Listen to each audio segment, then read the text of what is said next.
여러분 안녕하십니까. 손해보험 등록 자격시험 대비 2024년 2월 실전 문제풀이 과정 그 세 번째 시간 34번부터 여러분과 함께 풀어보도록 하겠습니다. 자, 34번 이제 재산보험입니다. 재산보험에 대한 설명으로 바르지 않은 것은 틀린 거 찾는 거네요. 1번 손해보험, 생명보험 및 보증보험의 성격을 가지고 있다. 이건 뭐 말이 안 되는 거죠. 재산보험은 생명보험, 손해보험 두 가지 성격을 모두 갖추고 있다. 뭐 이렇게 설명해야 맞는 내용이 될 것 같습니다. 일단 정답은 1번이 되겠고요. 2번, 3번, 4번 내용 한번 살펴보겠습니다. 피보험자가 질병이나 상해가 원인이 되어 질병, 상해, 간병이 필요한 상태를 보상하죠. 3번 상해 및 질병으로 인한 의료비 보상하는 상품이 바로 재산보험 상품이고요. 4번 피보험자가 상해 또는 질병으로 신체 손해를 입은 경우 보상을 합니다. 자, 2번, 3번, 4번은 다 비슷비슷한 내용이죠. 35번 보겠습니다. 다음 중 재산보험에 대한 설명으로 틀린 것 찾아보겠습니다. 1번 재산보험은 상해보험, 질병보험, 간병보험으로 구별이 된다. 맞는 내용이네요. 2번 15세 미만자, 심신상실자, 의사능력이 없는 심신박약자의 사망을 보험사고로 한 보험계약은 당연 무효죠. 예, 맞습니다.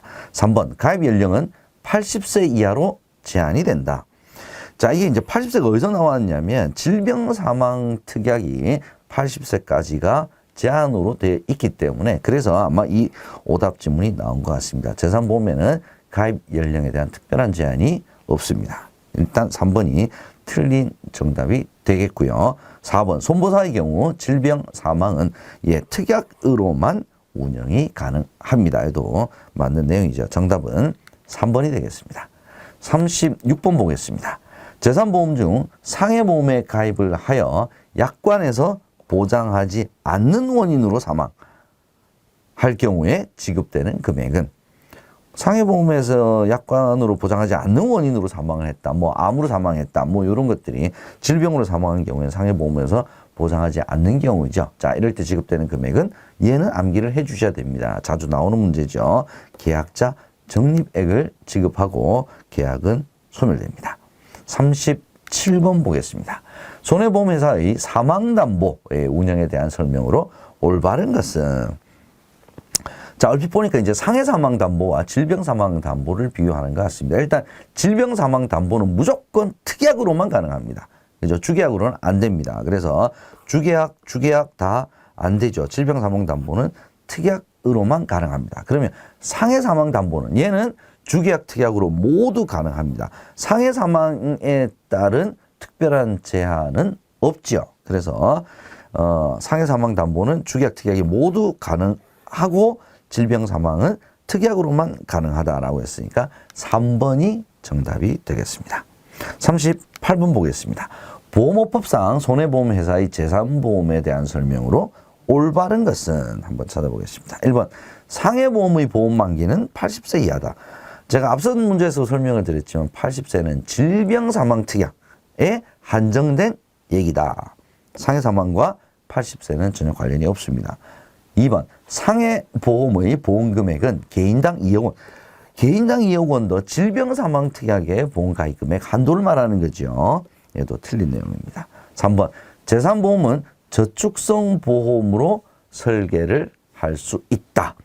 자, 여기 좀 애매한데요. 자, 손해보험은 재산보험을 저축성보험으로 설계를 할 수 있습니다. 다만 모든 재산보험이 아니라 만기 15년 이내의 상해보험만 가능하죠. 그래서 재산보험이라 그랬으니까 얘도 틀린 지문이 될 것 같고요. 4번 주계약이 상해보험인 경우에 이제 나오네요. 15년을 초과하지 않는 저축성보험으로 설계할 수 있습니다. 정답은 4번이 되겠습니다. 39번 상해보험의 보험료 산출에 대해서 옳은 것 찾아보겠습니다. 1번 일반적으로 보험료의 크기는 상해 1급보다 2급이 더 크고 2급보다 3급이 더 큽니다. 맞습니까? 그러니까 상급이 보험료가 제일 비싸다 이 말이죠. 그리고 상급이 가장 직급의 위험도가 높다라는 것이죠. 그럼 상해 1급은 사무직 근로자죠. 상급은요 영업용 자동차 운전자 아닙니까? 그죠? 그래서 1번이 맞는 내용이 되겠습니다. 2번 사무직 근로자는 상해 1급이고요. 영업직 근로 자동차 운전자는 상해 3급에 해당이 되겠습니다. 4번 단체 상해보험은 상해 등급을 굳이 세분하지 않죠. 예, 단일류를 산출하여 적용을 합니다. 그래서 정답은 1번이 되겠습니다. 40번 보겠습니다. 상해보험에서 보상하는 손해에 해당하는 것. 보상하는 손해를 찾으라는 뜻이네요. 1번 지진으로 인한 상해. 이거 보상하죠. 유독물질을 상습적으로 흡입했다는 것은 고의로 했다는 뜻이겠죠. 그죠? 자, 이런 것은 하지 않습니다. 보상하지 않죠. 전쟁, 폭동 이런 거 다 보상하지 않죠. 고의에 의한 상해 요거 다 보상하는 손해에 해당하지 않습니다. 그래서 정답은 1번이 되겠습니다. 41번 보겠습니다. 상해보험에서 피보험자의 직업, 직무 또는 동호회 활동 목적으로 생긴 손해는 보험사에서 면책을 합니다. 근데 예외적으로 보상하는 손해에 해당되는 경우는 자 보겠습니다. 1번 글라이더 조정, 스쿠버 다이빙 요거 보상 안 하죠. 자동차 또는 오토바이 경기 중 발생한 상해 요거 보상 안 하죠. 3번 공용 도로상에 자동차를 시운전하는 동안에 발생한 손해는 예외적으로 보상하는 손해에 해당이 되겠죠. 정답은 3번이 되겠습니다. 4번 선박 승무원의 직무상 선박에 탑승 중 발생한 상해는 보상하지 않습니다. 정답은 3번이 되겠습니다. 42번 보겠습니다. 한시적 후유장애 보험금 나오네요. 그죠? 무조건 외우셔야죠. 5년 20%. 딱 뭐 기억을 무조건 하셔야 돼요. 시험 문제 굉장히 자주 출제되는 별 5개짜리죠. 43번 보겠습니다. 자, 2021년 7월 출시한 제4세대죠. 개인 실손 의료비 보장 종목 구성으로 올바른 것은 기본형과 특약. 예, 요거 말하는 거예요. 기본형은 상해급여, 질병급여가 기본형이죠.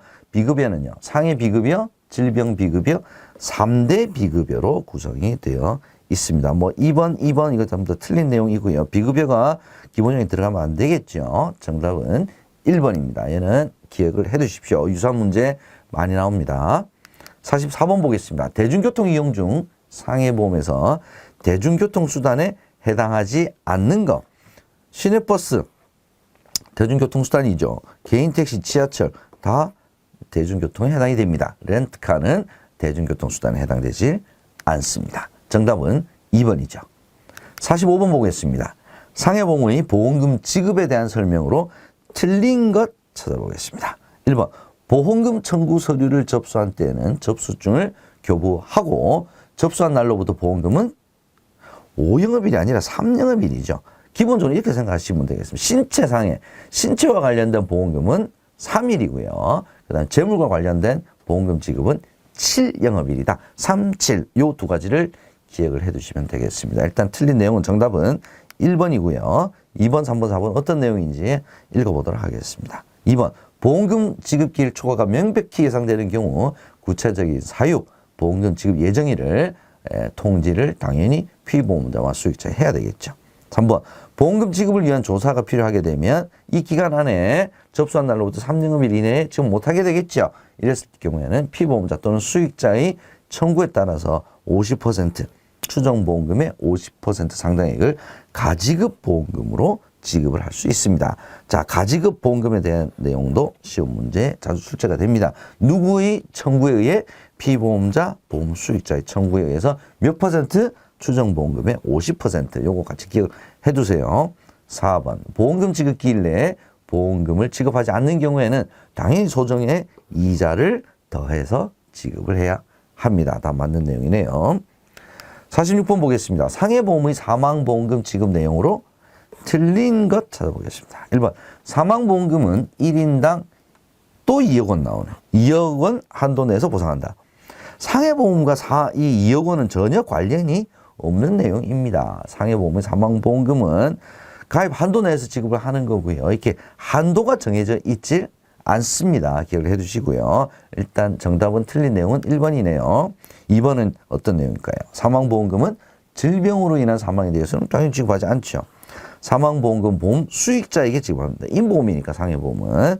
4번 사망보험금 지급 후 피보험자의 생존 확인 시에는 보험금을 회수를 해야 되겠죠. 뭐 사망했다고 해서 사망보험금 지급했는데 살아있단 말이죠. 당연히 보험금 회수를 해야 합니다.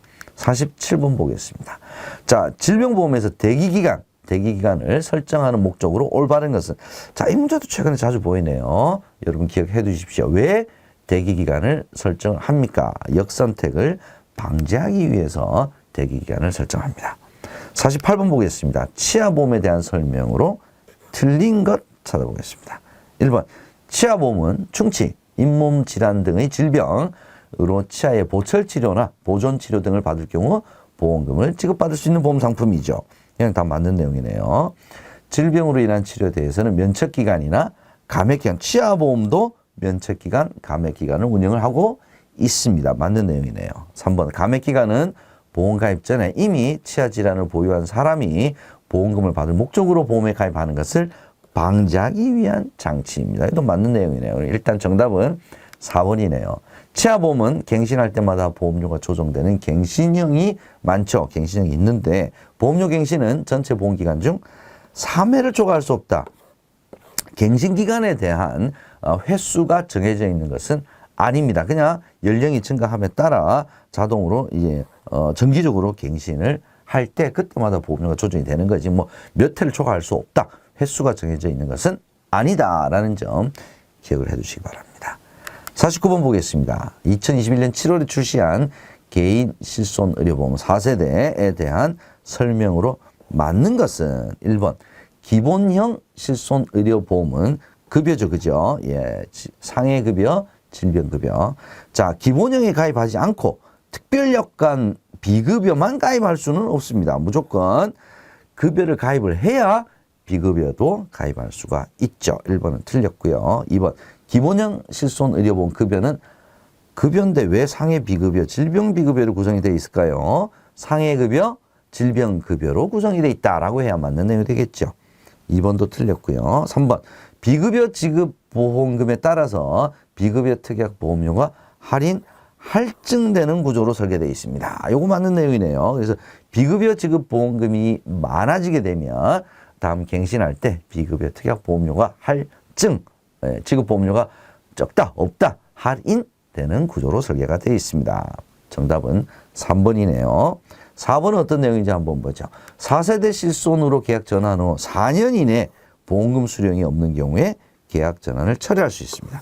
계약 전환을 처리할 수 있는데, 자, 4년 이내에 보험금 수령이 없는 경우냐? 너무 길지 않습니까? 6개월이죠, 6개월. 6개월 이내에 보험금 수령이 없는 경우에 계약 전환을 처리할 수 있습니다. 자, 이번 실전 문제 풀이 과정 이제 마지막 50번 문제입니다. 마지막 문제 한번 살펴보도록 하겠습니다. 다음 중 장기 간병보험에 관한 설명으로 맞는 거. 간병보험에 대한 내용이네요. 1번, 치매 상태로 진단이 확정된 경우 간병 비용은 연금의 형태로만 받을 수 있는 것이 아니라 일시금으로도 받을 수가 있죠. 틀렸고요. 2번, 전쟁, 외국의 무력 행사, 혁명 등으로 발생한 간병 비용은 보장하지 않습니다. 전쟁 이런 거 보상하지 않습니다. 상해에서도 보상하지 않죠. 3번, 치매 간병비는 중증 치매 상태로 진단 확정된 경우, 얘가 맞는 내용이네요. 치매 간병비가 중증 치매 상태로 진단 확정된 경우에 보상을 합니다. 4번, 청약 이전에 진단이 확정이 되고 가입 후 몇 년 경과하게 되면 간병 상태를 보장을 합니까? 요거 기억을 해 두셔야 됩니다. 4년이 아니라 5년이죠. 그죠? 5년 경과 시점에 발생한, 그때부터는 발생한 간병 상태를 보장을 한다. 정답은 3번이 되겠습니다. 자, 이렇게 해서 2월 실전 문제 풀이 첫 번째 시간, 두 번째 시간, 세 번째 시간 총 50문제 풀어봤습니다. 최근에 출제 경향은 예상 문제집에서 계속 출제가 90% 정도는 되고 있다는 점 기억을 해 두시고요. 최근 한 6개월 정도 동안 나왔던 문제가 다시 동일한 문제가 계속 재출제가 되고 있다는 점도 여러분께서 참고하셔서 시험에 대비를 해주시면 좋은 결과 있으실 걸로 기대가 됩니다. 여러분 수고 많이 하셨습니다. 저는 다음 달에 다시 뵙도록 하겠습니다. 고맙습니다.